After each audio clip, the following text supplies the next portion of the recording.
Bonjour à toutes et à tous, on est samedi après-midi, il est 15h. Vous avez envie de bonne humeur, on va vous en donner. Vous écoutez la Pessac Jam Radio de Pama. On est tous prêts pour cette magique session, prêts à rentrer dans l'intimité d'un groupe d'artistes qui joue en live et en acoustique pour vous. Aujourd'hui, on accueille un groupe de folie. Ils sont 3, ils font de la chanson française, ils préparent leur nouvelle EP et on découvre le ukulélé avec eux. On est avec Louise Weber, s'il vous plaît. Et pour cette émission, je suis accompagnée de Captain Barberousse, aka l'homme au béret. Salut Clémence. Et de Cameron, probablement le meilleur ingé son de Pessac Ouest, selon le bassiste de Louise Weber. Et au sommaire aujourd'hui, on a des lives acoustiques, des questions, des jeux, et tout de suite, mon foyer.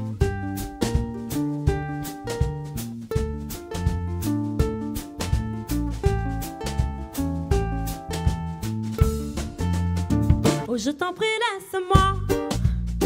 Oh, je t'en prie, laisse-moi.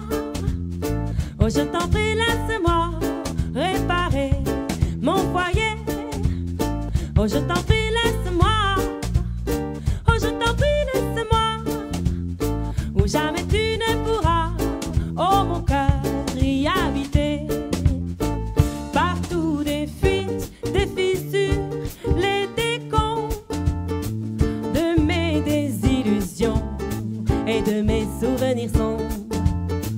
Laisse-moi penser, balayer, ramasser tous ces gravats de mon passé. Oh, je t'en prie, laisse-moi. Oh, je t'en prie, laisse-moi. Oh, je t'en prie, laisse-moi réparer mon foyer. Oh, je t'en prie, laisse-moi. Oh, je t'en prie, laisse-moi. Où jamais tu ne pourras, oh mon cœur, y habiter. Je ne peux te laisser entrer dans cette maison sinistrée.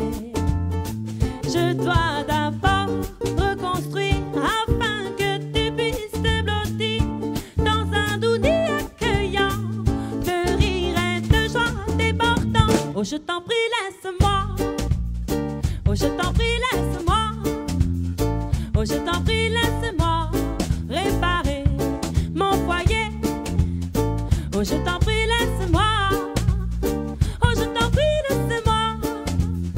Où jamais tu ne pourras, oh mon cœur, y habiter.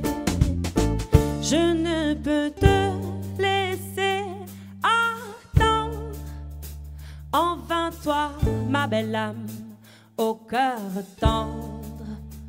Alors partons ensemble, main dans la main, et allons cultiver notre jardin.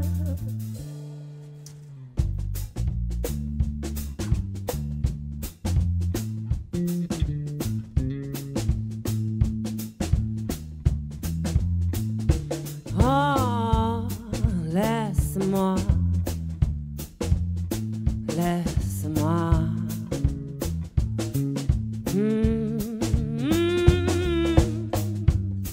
Laisse-moi, laisse-moi.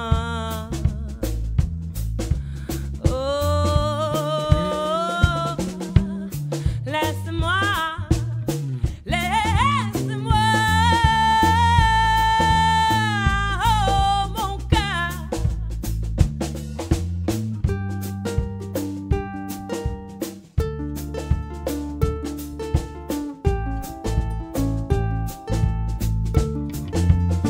Oh, je t'en prie, laisse-moi.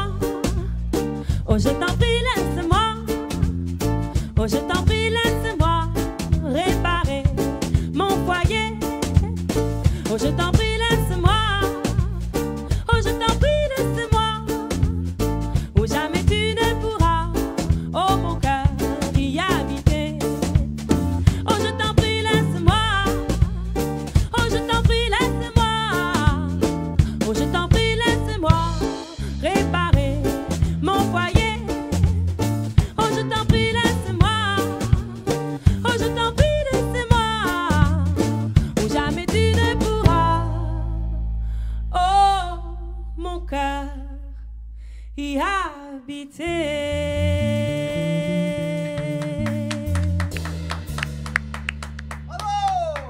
Et c'était Mon foyer avec Louise Weber, alors qui est Agnès au chant, Félix à la basse et Antonin à la batterie. Merci, bonjour. Bonjour. Alors vous pouvez nous raconter comment s'est formé le groupe ?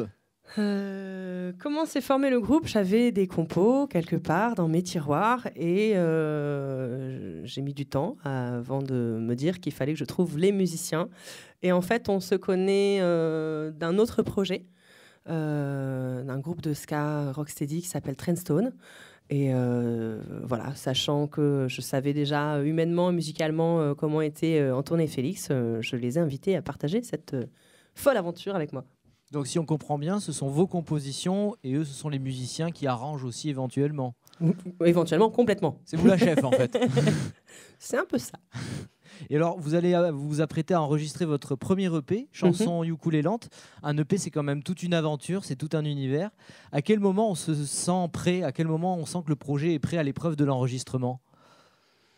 Quand on a bien expérimenté au niveau scénique, voilà, on a fait une 30aine de dates. On a d'abord essayé de faire vivre le répertoire sur scène et puis découvrir un petit peu aussi notre rythme et comment on pouvait interagir les uns avec les autres. Et voilà, l'envie d'arrêter un petit peu le temps sur des versions et aussi de pouvoir réfléchir à des nouveaux arrangements et à des nouvelles couleurs pour les mêmes morceaux. Ouais, juste un petit truc à rajouter, c'est qu'à une certaine époque, si je pense à Brel ou à Brassens ou à Piaf, ces artistes-là faisaient tourner leur répertoire d'abord en concert et après ils choisissaient les morceaux qui marchaient bien, etc. Ils les enregistraient. Ce qui se fait actuellement, les gros artistes en général, ils enregistrent d'abord, ils sortent leur single et après ils font leur tournée avec leurs morceaux.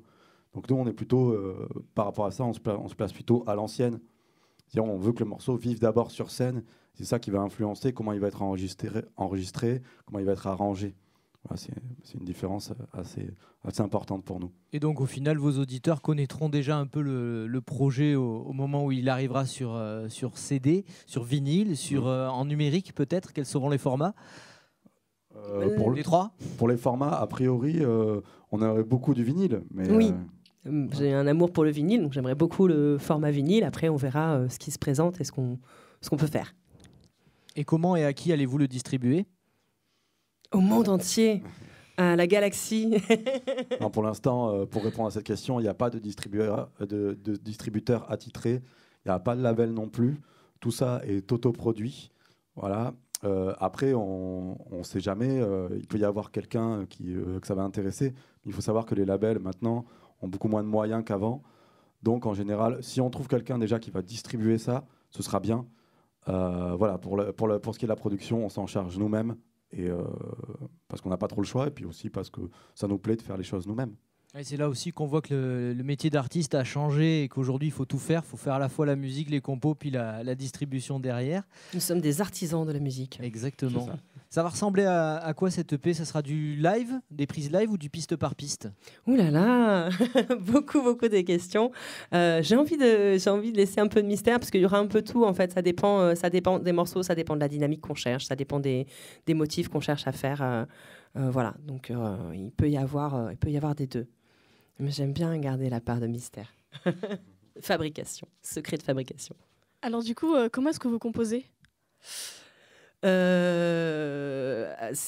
moi, j'amène en général une partie ukulélé voix.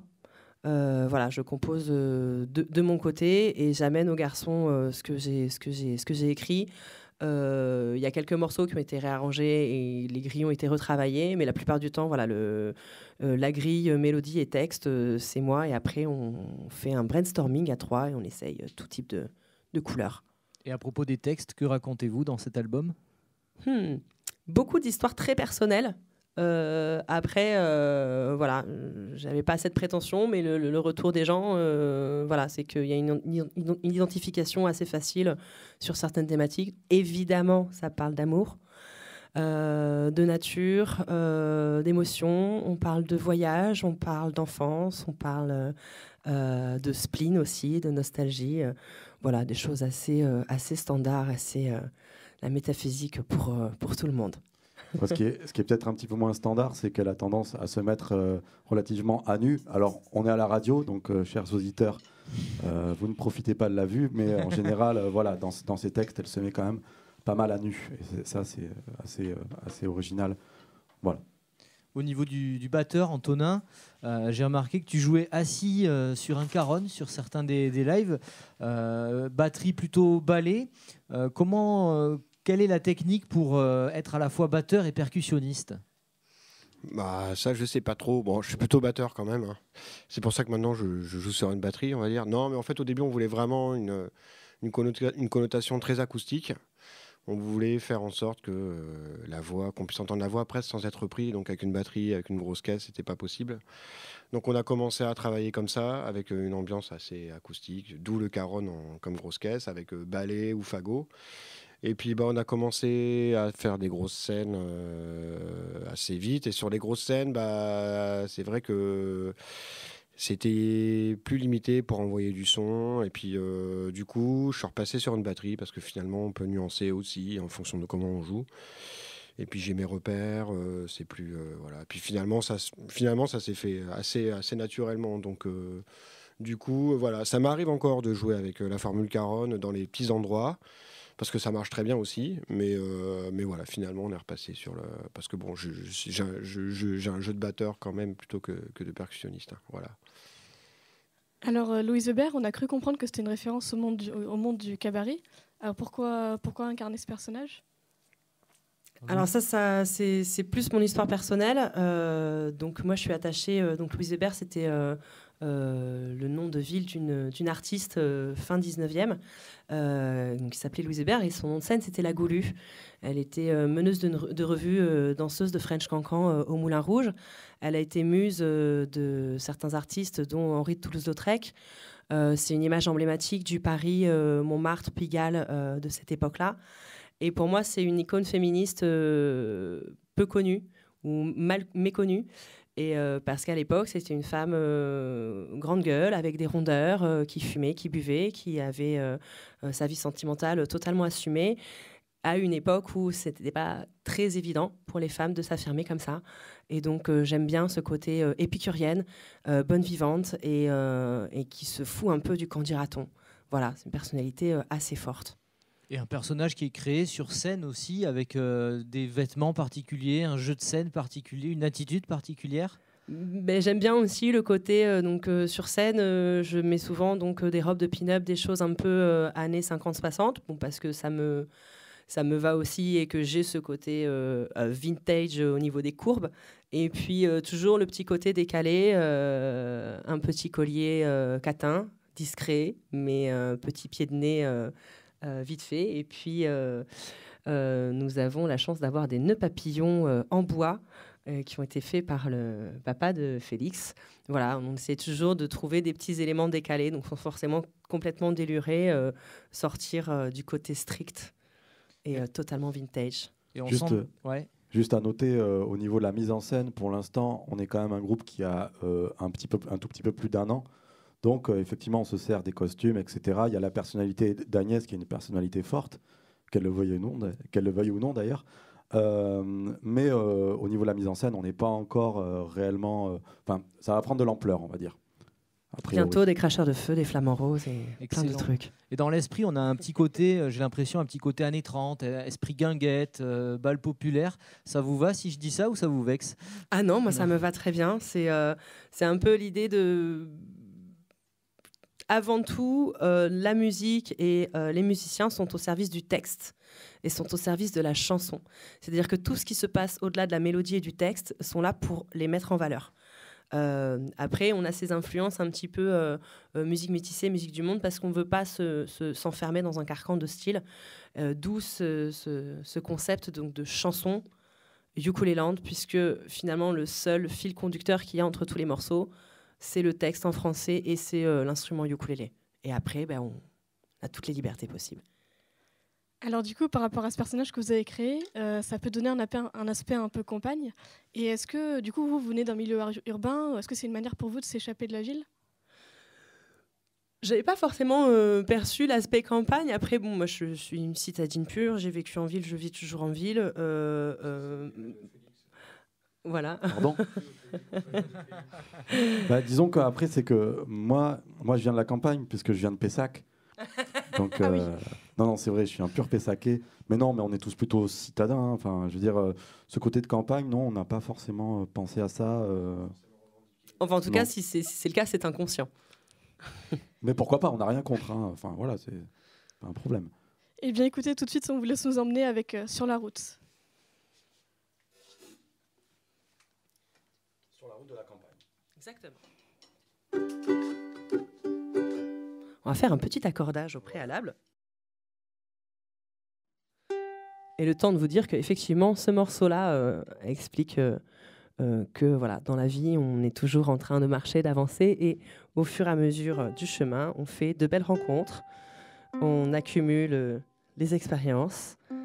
On accumule les échanges. Et on avance.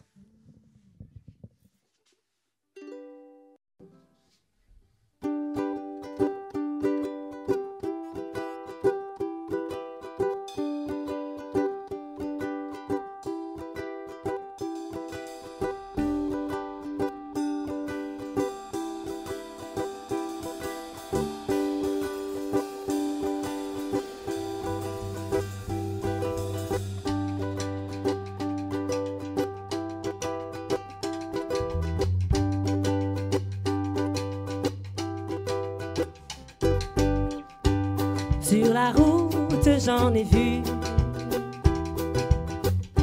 des vers, des murs, des malvenus. Sur la route, j'en ai vécu des purs, des durs, des aventures. Sur la route, j'en ai croisé des bons, des mauvais, des à peu près.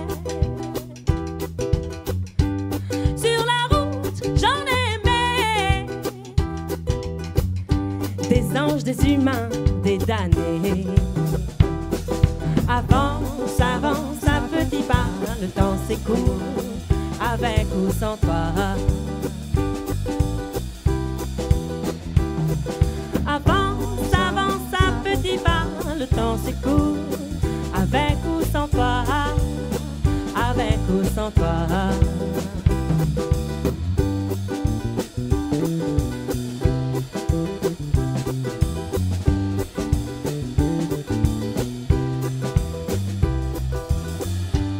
Sur la route, j'en ai suivi des chimères et des vents de folie.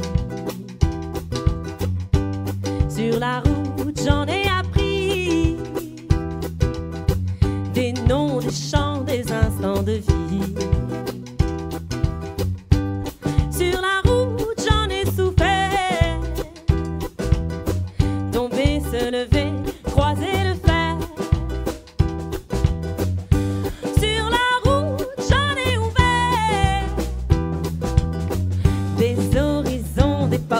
Des barrières.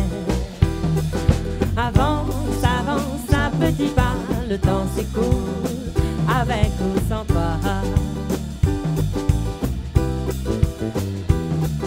Avance, avance à petits pas, le temps s'écoule, avec ou sans toi, avec ou sans toi.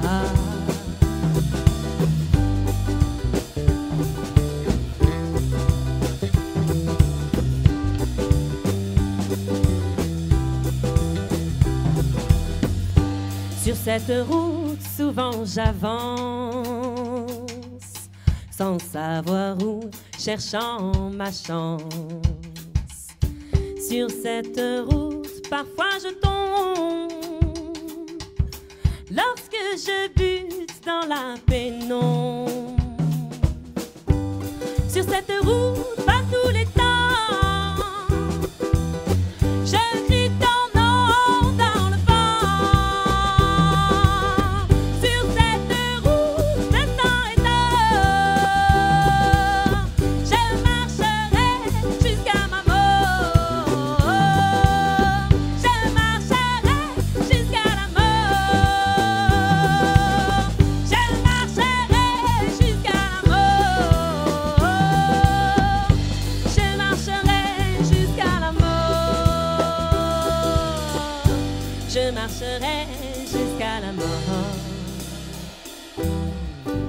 je marcherai jusqu'à la mort.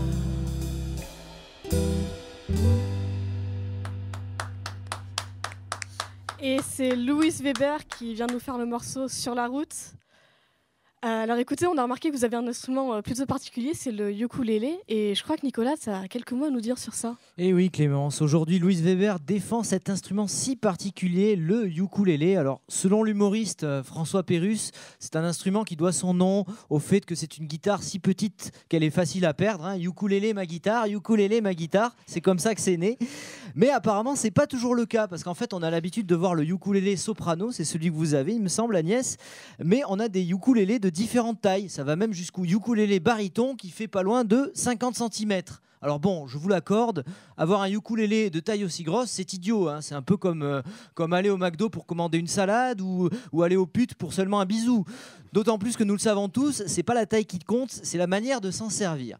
Et c'est là que tous les problèmes de cet instrument.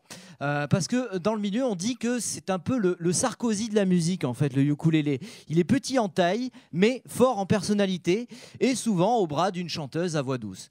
Mais à la différence de Sarkozy, c'est un bel instrument, bien qu'on dise que le ukulélé, et surtout, le ukulélé a un côté bien plus sympathique que Sarkozy, hein, ça c'est sûr. C'est d'ailleurs ça son problème, parce que c'est vrai que la vie paraît forcément cool avec un ukulélé, à tel point que nous devenons tous des pigeons, et d'ailleurs le pigeon aussi roucoule, mais pas le ukulélé, qui lui flotte, oui, parce qu'on ne peut pas le noyer un ukulélé, bien que le ukulélé soit généralement ennoyé, enfin vous m'avez suivi. Alors tu peux dire les pires horreurs avec un ukulélé, ça passera toujours pour une bonne nouvelle. Agnès, est-ce que vous pouvez me jouer un petit air comme ça, juste deux, trois accords? Bonjour, vous êtes licencié, ohé ohé, voilà, ça passe. Ou alors encore, continuez. Cher patient, vous avez un cancer, mais la vie est belle. Over the rainbow, ouais, over the rainbow, mon cul, ouais. Si c'était beau, le chanteur Israël Kamaziko Vuku, je sais pas quoi là, célèbre joueur de ukulélé, eh ben il serait peut-être pas mort aujourd'hui, hein. Et j'invente rien, il y a même des publicitaires qui l'utilisent pour que vous puissiez mieux aller vous faire ukulélé. Écoutez, la preuve. Avec Question d'assuré, la Maïf m'apporte toujours une réponse. Maïf.fr répond à toutes vos questions. Voilà, donc en fait si je traduis ça veut dire on est une assurance, on est cool, on va te piquer de l'argent toute ta vie et dès que tu seras vraiment dans la merde, on te dira au revoir et on te couvrira plus. Bon, enfin voilà, au moins l'avantage c'est que si l'assurance un jour organise un tremplin, Louise Weber aura l'assurance de le gagner, mais je pense que vous n'avez même pas besoin de ça parce que le talent vous suffit. Merci Nicolas. Eh bien écoute, tout va bien avec le ukulélé. Est-ce que vous pouvez nous expliquer du coup comment ça marche? Comment ça marche un ukulélé? Ouais. Ça ne marche pas, ça ouais, fonctionne. Ça ne marche pas, déjà. Tu veux expliquer Agnès? Alors il y a des bouts de bois collés avec des fils tendus et tu prends tes doigts, tu joues sur les fils et le bout de bois ça résonne et du coup ça fait des sons. C'est ça? Ouais, voilà. En gros, l'accordage est un peu différent d'une guitare. Ouais, c'est pas comme une guitare en fait. Mais pas si loin en fait. C'est plus aigu évidemment. L'instrument a moins de coffre aussi, c'est-à-dire que même si on joue des notes plus ou moins graves, elles seront moins, comment dire, elles auront une sonorité qui sera moins profonde que celle d'une guitare.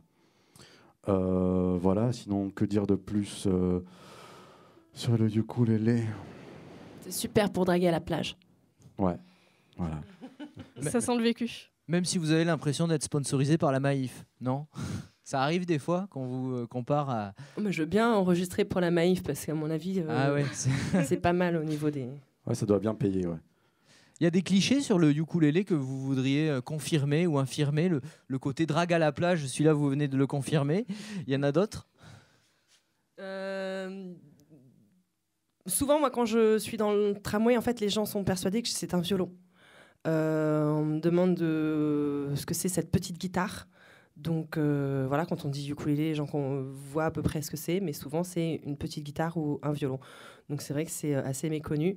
Et le cliché sur le ukulélé, c'est une vainée avec un soutif en noix de coco, des fleurs sur la tête et un pagne. Et, voilà, c'est un peu le cliché tiki, de la pin-up hawaïenne.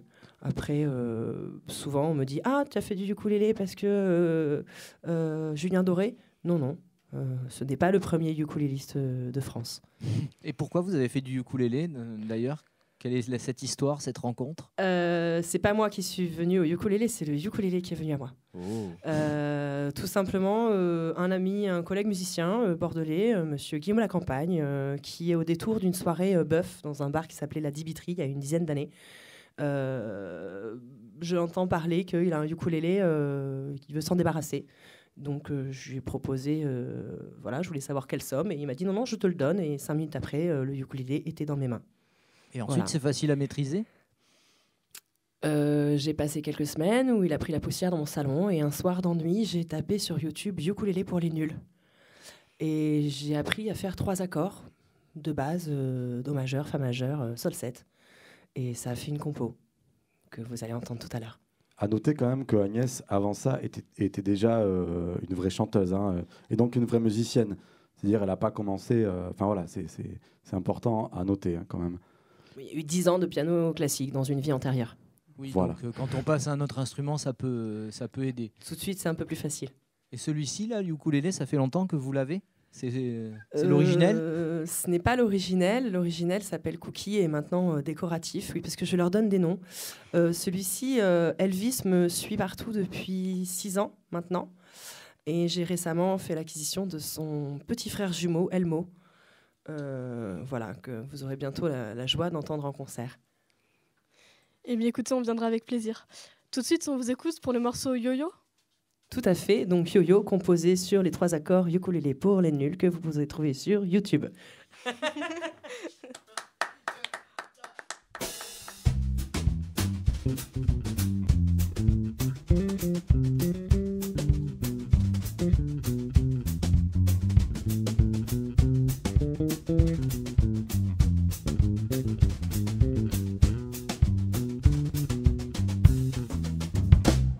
Pourquoi tu veux pas coucher avec moi?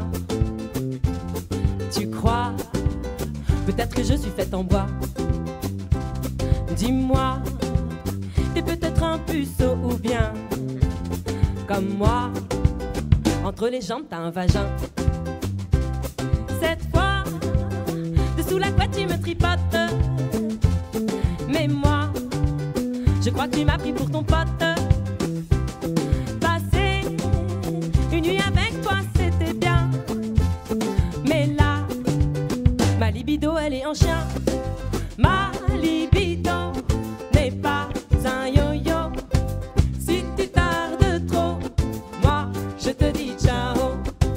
Ma libido n'est pas un yo-yo. Si tu tardes trop, moi je te dis ciao. Ton jeu pervers, moi ça me fout les nerfs. Merci, mais je n'ai pas besoin d'un autre frère. Ce que je veux, c'est un ami qui me fait du bien, pas un qui cherche un pote avec des seins. T'as peur de faire pleurer, mais ça c'est sûr. Les mecs, de toute façon c'est des ordures. Avant de penser que tu vas me faire du mal, agis et conduis-toi comme un vrai mâle. Ma libido n'est pas un yo-yo. Si tu tardes trop, moi je te dis ciao. Ma libido n'est pas un yo-yo. Si tu tardes trop, moi je te dis ciao. Salaud!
Alors effectivement, c'est les chansons qui vous mettent à nu. Écoutez, c'est la Pessac Jam Radio, on est avec Louise Weber pour cette music session. Vous avez dit que vous avez fait plus d'une trentaine de dates au moins. Est-ce que vous pouvez nous raconter votre pire expérience scénique ou en dehors, en coulisses, et votre meilleur souvenir? Alors, ça demande un peu de concertation. Respecter l'anonymat. En fait, on a pas mal de chance parce que je suis en train de réfléchir à la pire. On n'a pas eu vraiment de catastrophe, de plan non. galère, de catastrophe, comme certains groupes qui peuvent avoir des problèmes de bagnole ou de dates qui en fait sont pas confirmées. Enfin voilà, non. En fait, il y a un truc qui joue pas mal, c'est que en fait, on est un jeune groupe puisqu'on a un peu plus d'un an, mais on est un jeune groupe de vieux. C'est-à-dire qu'on a déjà joué tous avec plein d'autres groupes et donc on a un peu d'expérience et du coup, peut-être qu'on arrive à éviter les mauvaises situations, je sais pas, mais peut-être qu'on peut bien trouver quelque chose quand même. Oui, un truc a été un petit peu compliqué, mais en fait, ça nous a pas posé problème puisqu'on a passé un agréable moment. Ça a été, moi en tout cas, un matin, un dimanche matin, 7 sur un marché. C'était très sympa, c'était très agréable. Les gens étaient super accueillants et super souriants, mais il fait froid. Voilà, donc c'est plus la difficulté de jouer dehors en plein hiver avec plein d'épaisseur de manteau et d'écharpe et les doigts qui sont froids et de quand même réussir à faire une belle presta. Donc, Et le meilleur souvenir ? Meilleur souvenir, indéniablement, je pense que ça, enfin, à titre personnel toujours, mais c'est d'avoir partagé la scène avec Malodge et Toto et les Sauvages pour la release party de Malodge au Rocher de Palmer. Voilà, Malodge qui est un musicien qu'on connaît à titre personnel et artistique tous les trois depuis des années. Le fait qu'ils nous aient invités, déjà, c'est super. Et le fait de pouvoir jouer un répertoire de compos sur une scène à Palmer, alors qu'on n'a pas un an, c'est super chouette. Ça fait plaisir. Alors du coup, vous parliez de jouer dehors. C'est quoi les difficultés quand on joue dehors ? On a commencé à l'évoquer un peu, c'est le temps, mais le reste au niveau du son, de l'acoustique ? Alors, au niveau de l'acoustique, en général, ça demande plus de puissance au niveau du matériel. Donc ça veut dire louer du matériel, etc. Ou alors, on a un tout petit son. Après, au niveau de l'acoustique pure, moi, j'aime bien faire le son parce que, en fait, quand on n'a pas d'ingénieur du son avec nous, quand on n'a pas les moyens, c'est moi qui le fais. Et en général, c'est un peu plus facile sur de l'extérieur, parce qu'on n'a pas les réflexions d'une pièce. Voilà, après, jouer en extérieur, moi j'aime bien, je trouve ça cool, à part le froid, des fois, qui n'est pas évident. Mais non, c'est chouette, en extérieur. Et on sent que vous cherchez une certaine proximité avec le public, voire une certaine intimité. Elle est facile à obtenir sur tout type de concert, qu'on joue devant 500 personnes, devant 3 personnes, sur des marchés, sur des scènes, dans des carnavals ou dans des tremplins. C'est pas le lieu ou le nombre de personnes qui compte, c'est la qualité d'écoute, c'est-à-dire c'est savoir à quel moment on arrive à saisir le public ou à créer ce lien, en fait. Qui est très particulier. Et je pense que le fait que j'essaye de ne pas préparer ce que je raconte entre les morceaux et je reste assez nature et j'ai un peu de bagou, du coup j'essaye toujours de les accrocher sur de l'impro, sur ce qui se passe devant moi. Voilà. Et comme disait Félix, le fait de me mettre assez à nu et d'être dans des choses plutôt intimes et personnelles dans mes chansons, ça décoince un peu l'ambiance aussi. Puis il faut dire que dans le rapport au public, parfois on peut avoir un concert où il n'y a pas beaucoup de monde, mais il suffit qu'il y ait une personne et on capte vraiment cette personne. Ça peut nous aider. On fait aussi parfois des tout petits concerts et ça peut être très très bien. Et puis moi je me rappelle, on a joué sur un festival d'assez grande ampleur cet été. Et puis en fait les gens étaient assez loin, il y avait pas mal de gens, mais en fait il y avait des espèces d'écrans géants à côté, donc ils regardaient plus les écrans que nous. Donc bon, voilà, parfois il suffit qu'il y ait un clochard dans son coin, mais qui écoute réellement ce qu'on est en train de faire, et ça nous porte. Et inversement, parfois il y a 200 personnes, mais on sent pas forcément un grand retour, une grande écoute. Donc ça dépend de la qualité de l'écoute, effectivement. Ce qui aide souvent pour accrocher les gens, enfin en tout cas moi je sais que c'est un lien qui m'est plus facile, c'est les enfants. Quand il y a des enfants dans le public, réussir à accrocher les adultes par les enfants en leur disant « Regardez, cet enfant, il danse, il s'éclate, il ne réfléchit pas à ce qu'on le regarde. Faites comme lui. Lâchez-vous. » Les enfants comme modèle, c'est pas mal. Oui. Comment vous trouvez vos plans concerts ? Vous avez une équipe technique qui vous accompagne avec tourneur, manager Nous sommes des artisans de la musique, on fait tout maison. Et alors, votre secret, comment vous faites pour les trouver? On cherche beaucoup. Le secret, c'est beaucoup de mailing, beaucoup de coups de fil. Et puis après, c'est une question de réseau. Ce sont des métiers de réseau.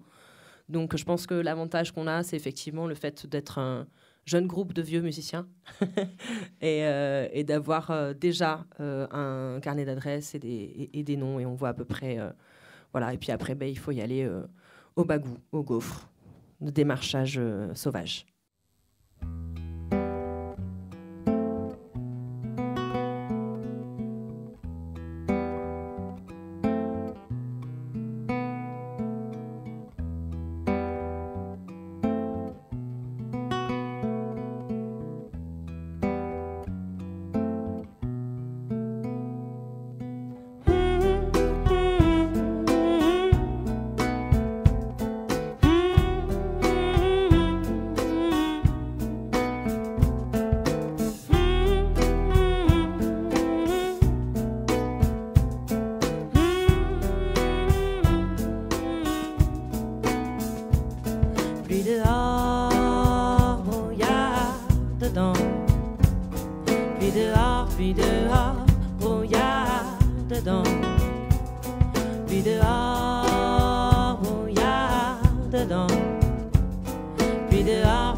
Obscur, oppressant, tu t'es perdu dedans, tu tâtonnes, t'es parti, tu veux suivre le vent, mais devant, rien n'est là, plus t'avances, moi tu sais où tu vas,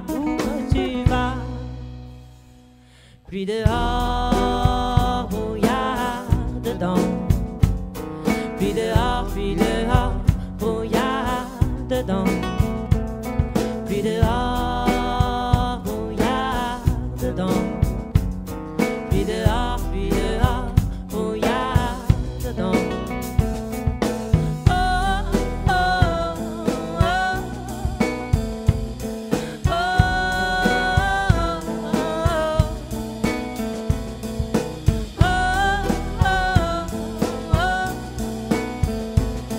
Oh,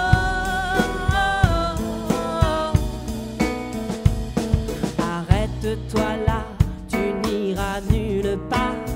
Partout autour de toi, ce n'est que du brouillard. On n'abandonne pas. Elle est dans ta cervelle, cette petite voix qui apporte l'étincelle. Plus dehors, brouillard dedans. Plus dehors, brouillard dedans. Plus dehors, brouillard dedans. Plus dehors, brouillard dedans. Et bientôt, le beau temps.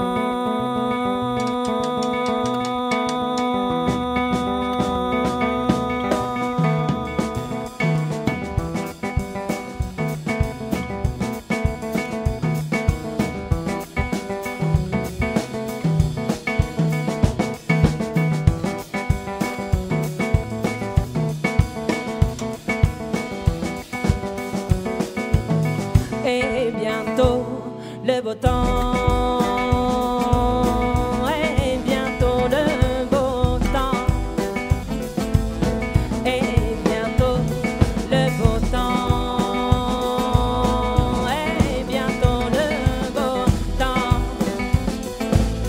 Oh, le beau temps.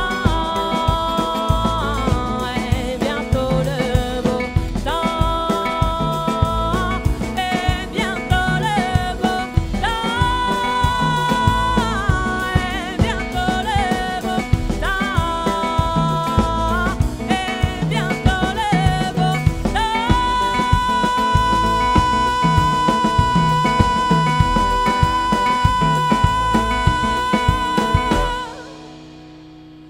Et bientôt le beau temps.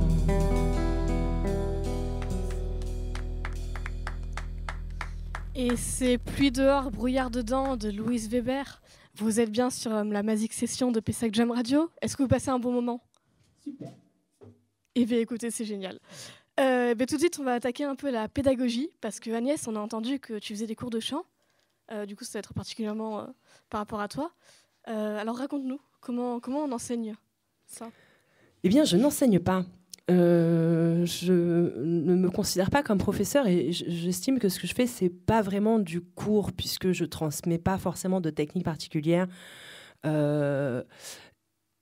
C'est plus une transmission de savoir-faire et de savoir-être, en fait. Donc ça se passe aux éco-studios, c'est ouvert aux adolescents, donc 12-17. L'idée, c'est que de partir toujours de la demande de la personne. C'est les jeunes qui choisissent leurs morceaux, c'est les jeunes qui choisissent est-ce qu'ils veulent être accompagnés d'une guitare, est-ce qu'ils veulent de la boîte à rythme, est-ce qu'ils veulent du piano. Et après, moi, je suis plus là pour les guider dans comment est-ce qu'on apprend un texte, comment est-ce qu'on comprend un texte, comment est-ce qu'on découpe un texte, comment on retient une mélodie, comment on communique avec un musicien qui vous accompagne, voilà, quelle posture physique prendre. Mais c'est plus, on part de l'expérience plus que de la technique. On part de l'expérience, c'est-à-dire un corps un peu tordu avec des tensions dans la gorge. On essaie de comprendre d'où viennent ces tensions et comment venir les détendre pour servir le morceau. Donc voilà, d'abord l'expérience et on va chercher la théorie pour qu'elle nous aide à corriger et à embellir. Donc si par exemple on se met en situation, j'arrive avec un texte, une envie particulière, donc j'ai envie de travailler ce morceau avec vous, vous me faites essayer en direct et ensuite vous me manipulez un peu à la manière d'un kiné pour modifier mes postures et vous m'aider à mieux m'accomplir dans cette chanson. Je vais essayer d'identifier, enfin de te faire identifier les sensations. Je pars toujours des sensations, c'est-à-dire que où est-ce que ça tire, où est-ce que ça bloque, où est-ce que c'est crispé, où est-ce que c'est trop mou. Voilà. Chanter, c'est pas uniquement ses poumons, ses cordes vocales et sa bouche. Tout le corps est mis en jeu. Donc chaque petite partie du corps, ça va vraiment des orteils à la pointe des cheveux. Tout est mis en branle. Et comme ça joue aussi avec les émotions, ce qui se passe dans la tête, ce qui se passe dans le cœur est très important. Donc c'est de savoir identifier, en fait. En général, j'aime bien dire que chacun a sa voix. C'est un peu comme si on découvrait quel type de véhicule vous êtes. Est-ce que vous êtes une Porsche? Est-ce que vous êtes une berline? Est-ce que vous êtes une voiture de ville? Donc quelle nature de voix vous avez? Et ensuite, en fonction de cette nature de voix, de ses qualités, de ses défauts, on vous apprendre à la conduire. Et à la conduire pour vous emmener où vous voulez aller. Voilà.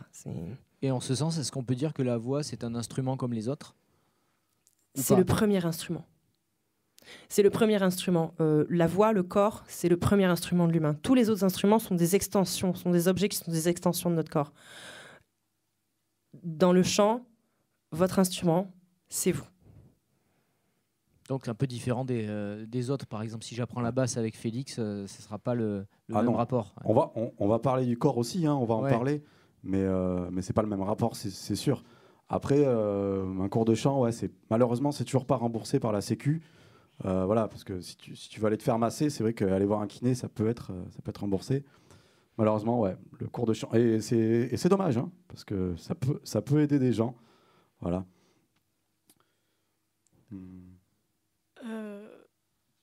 Alors du coup, pourquoi enseigner le chant? Parce que c'est... À titre personnel, je pense que tout le monde n'a pas forcément cette envie de transmettre. Je pense que la transmission, ça marche toujours à double sens. En transmettant ce que je sais faire, je suis obligée aussi d'adapter mon discours et d'essayer moi-même de comprendre comment je fais des choses qui pour moi sont évidentes, sont automatiques. Du coup, il faut que j'analyse ce que je fais et que je réussisse à le transmettre en adaptant mon vocabulaire avec la personne que j'ai en face de moi. Quand j'ai en face de moi quelqu'un qui s'y connaît en anatomie, si je lui parle de son diaphragme, si je lui parle de ses poumons, de son larynx, il va comprendre. Quand j'ai un jeune de 12-13 ans devant moi, je ne vais pas lui parler de son larynx. Voilà, on va partir sur autre chose. Donc, alors pour les garçons, je vais faire des métaphores avec peut-être des bagnoles ou avec la cuisine. J'essaie de rapprocher de quelque chose qu'ils connaissent. Alors du coup, est-ce que cette dichotomie un peu entre le prof et l'artiste est facile à manipuler ? Alors, moi, je pourrais parler pendant des heures de ça parce que, à titre personnel, moi, j'ai été enseignant pendant longtemps en école de musique. J'ai passé un diplôme d'état de professeur de musique et j'ai écrit un mémoire de 50 pages sur ce sujet-là, artiste et enseignant, et comment ça s'articule. Donc, on peut en parler pendant très longtemps. Ce que je sais, c'est qu'il y a des musiciens, des artistes qui sont uniquement artistes, et ça leur va très bien. Il y a des gens qui sont enseignants, et ça leur va très bien. Il y a des gens qui se situent entre les deux, et pour qui c'est pas forcément facile, parce que dans la plupart des structures d'enseignement, en tant qu'artiste, on n'est pas forcément reconnu. Donc ça va être compliqué d'allier les deux. Voilà. Après, l'enseignement peut nourrir la pratique artistique, pour moi c'est évident, et la pratique artistique nourrit l'enseignant dans sa pédagogie, ça me semble évident aussi. La question, c'est pour les gens qui le souhaitent, qui souhaitent avoir les deux activités, c'est comment articuler ça. C'est vrai que dans ce groupe-là, nous, on n'a pas de projet de médiation culturelle ou d'intervention dans des écoles, etc., hormis ici, mais qui n'est pas vraiment une école. Ça viendra peut-être un jour, pourquoi pas, hein, ça peut être intéressant, mais pour l'instant, on n'y pense pas forcément vraiment, quoi. C'est pas la priorité. Voilà. Je reviens sur la voix. Comment expliquez-vous qu'on ait autant d'émissions, de jeux basés sur la voix et qu'autant de personnes soient réticentes à l'idée de chanter, notamment en public ? Le chant, c'est de l'ordre... en tout cas, pour ma part, c'est de l'ordre de l'intime. Quand je vous expliquais que quand on chante, on met tout son corps en jeu, mais on met aussi ses émotions, son état d'esprit, son mal-être, son bien-être. Et donc, du coup, il y a quelque chose de très... Il y a quelque chose d'assez impudique dans le fait de chanter en public. Et moi, je comprends que ce soit compliqué. Ne serait-ce que de parler en public, ça peut être compliqué pour certaines personnes. Et puis, c'est toujours ce côté taisez-vous, moi, j'ai quelque chose à vous faire entendre. Voilà, il faut avoir un certain ego pour réussir à se positionner comme ça, je trouve. Donc, effectivement, des personnes qui sont timides ou pas très extraverties peuvent avoir des réticences. Mais tout comme le théâtre ou la danse, je pense que beaucoup d'artistes qui en sont venus à ces disciplines étaient avant tout des hypersensibles ou des timides qui ont voulu se soigner de manière un petit peu radicale. C'est beau, ça. Mais que vous vouliez ou non, c'est mon cas, en tout cas. Donc, on ne dirait pas comme ça, mais j'étais timide. Et pour se mettre en scène, justement, avec cette timidité de base, il y a des rituels à faire, ou vous, personnellement, vous avez des rituels avant de monter sur scène, avant d'ouvrir votre voix au public ? Je dirais pas des rituels, mais hier, j'ai fait un concert et quelqu'un qui me connaît depuis une dizaine d'années m'a dit « C'est fou, tu as toujours autant le trac avant de monter sur scène ». C'est un mal nécessaire, le trac. Donc, j'ai pas de rituel, mais disons que j'ai une façon de laisser venir mon trac, de le laisser monter et de le gérer pour le transformer en énergie positive et pour réussir à l'exorciser derrière le micro. Et pour moi, le trac, justement, c'est... même si j'ai bientôt 20 ans d'expérience de scène, c'est toujours la voix de la petite fille dans ma tête qui me dit « Mais pourquoi tu fais ça ? Pourquoi tu te donnes un spectacle ?» Voilà, le trac, il est primordial. Le jour où je l'ai plus, je m'inquiéterai. Avec ce que vous venez de dire, là, on en touche un aspect presque psychologique des personnages, du chant. On a préparé un petit jeu pour vous. Ça s'appelle Psychose, Névrose ou aucun des deux. On va vous demander Pour une fille de psychiatre, c'est pas mal. Voilà, on va vous donner des personnalités plutôt connues et vous allez nous dire si elles sont psychotiques, névrosées ou aucun des deux. Donc je rappelle, psychotique, c'est quand on est un peu taré mais on n'en a pas conscience. Névrosé, c'est quand on est un peu taré et qu'on en a complètement conscience et ça nous handicape, et aucun des deux, c'est qu'apparemment tout va bien. Juste pour rebondir là-dessus, je crois que c'est Pierre Desproges qui disait ça. Un psychotique, c'est quelqu'un qui croit que 2 et 2 font 5 et qui en est très heureux. Ouais. Et un névrosé, c'est quelqu'un qui sait pertinemment que 2 et 2 font 4, mais ça le rend malade. Ouais. Voilà, c'est une bonne, j'aime beaucoup ce truc-là. Une bonne définition. Alors Clémence, qu'est-ce que tu as comme personnalité à proposer ? Eh bien, puisque vous vous appelez Louise Hubert, on va parler de Louis-Napoléon Bonaparte. Pour vous, c'est Psychotique, névrosé ou les deux? Ou aucun des deux? Pour en arriver là où il était forcément névrosé. Psychotique, je ne sais pas, je ne le connaissais pas personnellement, c'est l'histoire qui nous le dit, donc je dirais plutôt névrosé. Ok. Un gros névrosé. Ok. Dora l'exploratrice? Complètement psycho. Ok. Enfin, disons psycho et probablement prenant certaines substances, ou du moins ses auteurs, je Ouais, pense. je pense. Frigide Barjot. Psychotique. Non, Bah, en fait, je sais non, pas. à ce niveau-là, c'est plus de la connerie, en fait. Voilà. En fait, elle est les deux. Voilà. Aucune Les deux. excuse. Ça n'était pas dans tes cases. Il n'y avait aucun Ouais. des deux, mais il y a les deux. Voilà, je aussi. dirais Les deux, ça Brigitte existe. Bardot, aucune excuse. Ok. Emmanuel Macron. Il n'y a pas mégalo. Je pense qu'il a une bonapartite aiguë. Est-ce qu'il est humain d'ailleurs? Macron, ouais, Macron névrosé. Névrosé. Jean-Luc Mélenchon. Bon névrosé. Ouais. Un bon névrosé, Ouais. pas psychotique. Il a la tête sur les épaules. Donald Trump. Complètement les deux. Ouais. Mais là, je pense que psychose hein, quand même. Hein. Oh, Je oui, pense oui, psychose, névrotique. hein. Je crois qu'il ne s'en rend pas compte. Il y a hein, le une pauvre, hein. psychose, il y a un problème de toute puissance, d'intolérance à la frustration. Enfin, ce mec est fou. Vraiment. Dali. Psychose. Génie. Si. Génie. Psychotique. Oui, je pense qu'il y a un petit peu complètement des deux chez Dali. Louis de Funès. C'est hyper dur ton jeu là en fait parce qu'en Ouais. fait moi pense j'ai que pas c'est fait les- d'études de psy quoi, de psychologue. Je pense Non. qu'il est névrosé. Ouais, De Funès, c'est un névrosé. De Funès, très, très clairement, c'est vraiment le personnage du clown triste, c'est-à-dire l'amuseur public, le bouffon qui fait des grimaces, qui fait des pirouettes. Et en fait, c'était un grand dramaturge, Louis de Funès. Et c'était quelqu'un qui était souvent en dépression, quoi. Donc, moi, je dirais névrosé. Névrosé. Je dirais timide qui se soigne Plutôt, vraiment au ouais. bulldozer. Cyril Hanouna. Mais t'en as beaucoup. Dans la même case que Frigide Barjot. Nabila. Un pur produit de sa génération, donc je dirais totalement névrosé. Il était psychotique au début, après, elle est devenue névrosée. Parce qu'elle a une prise de conscience, on va dire. Elle s'est fait, on va dire qu'elle s'est fait greffer une névrose. Ouais, je sais pas. Je ne sais pas à quel endroit, mais. Dieudonné. Voilà, on est sur du hors catégorie aussi, parce que Dieudonné, le débat est vaste. Un peu les deux. Ouais, je dirais un peu des deux aussi, ouais. Allez, Alors.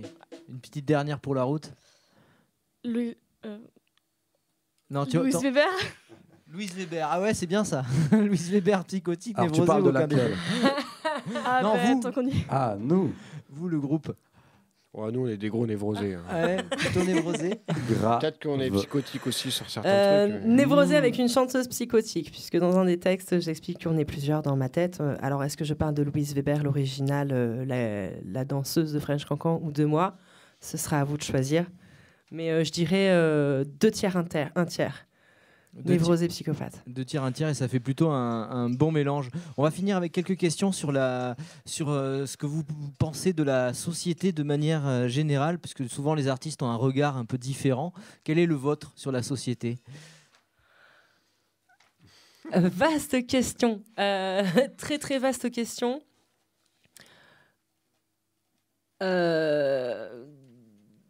On a encore du boulot. Il va falloir encore beaucoup d'amour et beaucoup de blabla. Voilà. Si j'ai juste S'il y a une valeur, un désir, c'est une valeur commune que vous avez envie de défendre, y compris à travers vos C'est le musiques. partage. Humanisme. moins d'écran, plus de visage. Voilà, et puis peut-être nous on a besoin de fric. Enfin, c'est ça qui est particulier, c'est que nous c'est notre travail. Non mais c'est vrai, hein, c'est blague à part. On fait un métier artistique. À la base, la musique c'est un moyen d'expression. Les gens qui ont commencé à faire de la musique, c'était pas pour en faire un travail, c'est pour exprimer quelque chose. Et nous, on en a fait un travail, c'est-à-dire qu'on gagne notre vie avec ça. Donc oui, on a besoin de fric avec notre pour vivre. Hein. Mais un des gros problèmes dans la société actuelle, c'est le fric. et sa répartition surtout. Donc, moi, donc si on a un message à passer au public, s'il vous plaît, éteignez vos smartphones, vos tablettes et vos téléviseurs et venez dans les salles de concert, s'il vous plaît. L'ambiance y est bien plus chaleureuse que sur un canapé. Eh bien, écoutez, merci de vos réponses. C'est la fin de cette Magic Session. C'était avec Louise Weber à Pama, à l'Eco Studio. Et tout de suite, on écoute les étiquettes pour finir en beauté. Petite compo, les étiquettes. Nous avons toujours un accordage réglementaire et j'en profite de cet accordage pour vous remercier pour votre accueil. Eh bien, merci Super beaucoup. Émission pour on nous. va peut-être annoncer quelques sites internet pour ceux qui restent sur les écrans et qui ont quand même envie de découvrir. Vous avez le droit. Pour nous trouver dans les salles de concert, vous pouvez passer par votre smartphone. Nous sommes sur Facebook, sur SoundCloud et également sur YouTube. Louise Weber, W-E-B-E-R. Un groupe sans étiquette.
Ses peines, elle chante ses peurs, mais dans sa voix, tous ses malheurs, tel l'oiseau de nuit, amoureuse anguille qui d'une pirouette audacieuse vous fait son imbécile heureux.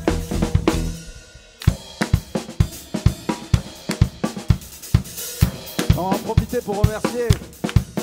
On va remercier qui? On va remercier Cameron. Jean-Luc. À fond. Camille. Et toute l'équipe de la Web Radio et des Eco Studios à Pessac. C'était Louise Weber, on vous dit à très bientôt.